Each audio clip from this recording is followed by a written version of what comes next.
Macmillan Audio presents Extreme Makeover by Dan Wells.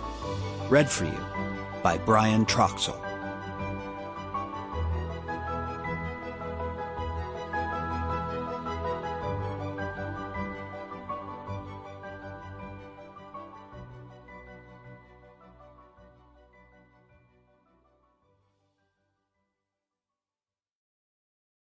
This book is dedicated to Dan Wells, the actor, Dan Wells, the race car driver, Dan Wells, the snooker player, and Dan Wells, the Australian rules footballer. Sometimes you try to find someone else, and all you can find is yourself. Preface. In the early 19th century, a powerful bacterial neurotoxin was identified in spoiled meat, earning it the name botulinum toxin, or sausage poison. The resulting condition, known as botulism, destroys the nervous system's ability to communicate with muscles, rendering all soft tissues, including the heart and lungs, completely immobile. A mere 90 nanograms can kill a 200-pound adult in a matter of minutes. It is the most acutely toxic substance known to man. And in 2014, nearly 5 million beauty-conscious customers voluntarily injected it into their faces. People don't like the way they look. More than 2/3 of women in the United States are trying to lose weight. More than half of American teenage girls have quantifiable eating disorders, with symptoms occurring as early as kindergarten.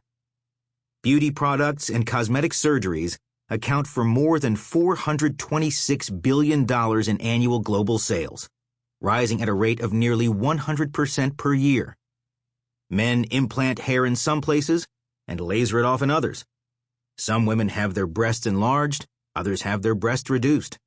Fat is vacuumed out of abdomens, collagen is injected into lips and eyelids. Wrinkles are masked and puttied and stretched and poisoned. In a culture where we can be anything we want, only one thing is certain. Nobody wants to be themselves. Part 1. NewYew. Chapter 1. Thursday, March 22, 9:01 a.m. NewYew Headquarters, Manhattan. 267 days to the end of the world. "The yew," said Carl Montgomery, "is a majestic tree."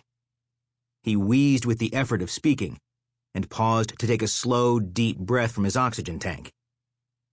"Yggdrasil was a yew," he said, "the tree that holds up the world." They were gathered in an opulent conference room, Carl, the CEO of NewYew, Inc., and all of his executive staff. Lyle Fontanelle, the chief scientist, was always surprised at the sheer ostentatious luxury in this part of the building. The offices had been constructed and furnished in the early days of the company, when business was booming, orders were rolling in, and Carl used to say that, "People are dying to give us their money." This was technically true.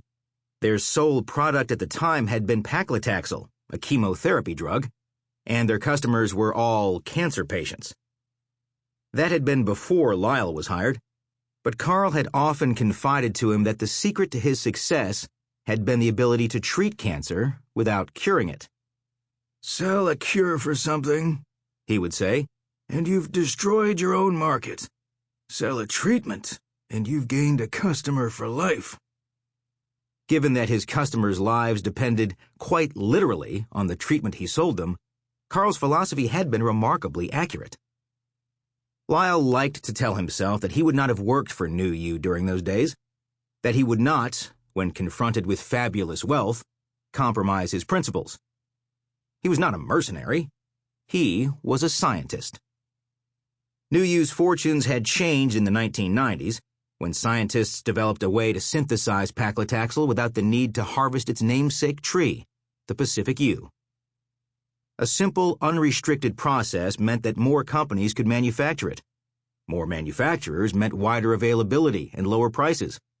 Good access and low price. Sample complete. Ready to continue?